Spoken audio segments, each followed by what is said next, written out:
मेरे रहनुमा मेरे रहनुमा मेरे रहनुमा मेरे रहनुमा।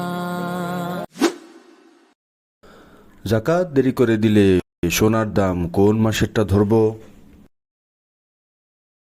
যদি কারো তারিখ রমজান থেকে শুরু হয় আর সে শাওয়াল মাসে জাকাত দিবে, তো সোনার দাম দর রমজান মাসের হবে নাকি শাওয়াল মাসের হবে? শাহবাজ সাহেব, করাচি থেকে।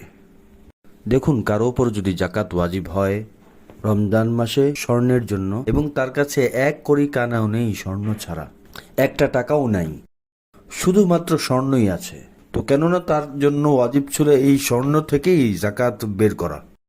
তো এখন তো সোনার দামই ঠিক হয়ে গেছে। এখন সে যদি শাওয়াল মাসে জাকাত দেয় তাহলে স্বর্ণের দাম বাড়ার কারণে তার জাকাতের পরিমাণও বেড়ে যাবে নিজে নিজেই। কিন্তু সাধারণভাবে এটা হয় না, মানুষের কাছে স্বর্ণের সাথে সাথে 1-2 টাকা থাকেই।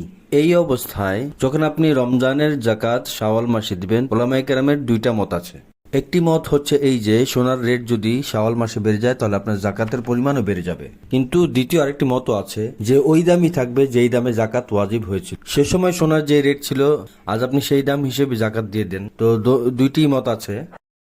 প্রথম মতে সাবধানতা বেশি আছে, দ্বিতীয় মতে আসানি বেশি আছে। তো এখন তো আমার খেয়াল যে রমজান এবং শাওয়াল মাসের দামে বেশি একটা পার্থক্য আসেনি, শাওয়ালই চলছে এখন। তো উত্তম তো হলো এই যে আপনি সাবধানতার যেই মত আছে সেটার উপরে আমল করুন। কারো জিম্মায় যদি অনেক বছরের জাকাত ওয়াজিব থাকে তার জন্য অনেক কঠিন হয়ে যায়, তো সে সহজ মতের উপর আমল করুক। এখন আপনি যদি সাবধানতার উপর আমল করেন তাহলে আমার খেয়াল যে আপনি সওয়াব বেশি পাবেন।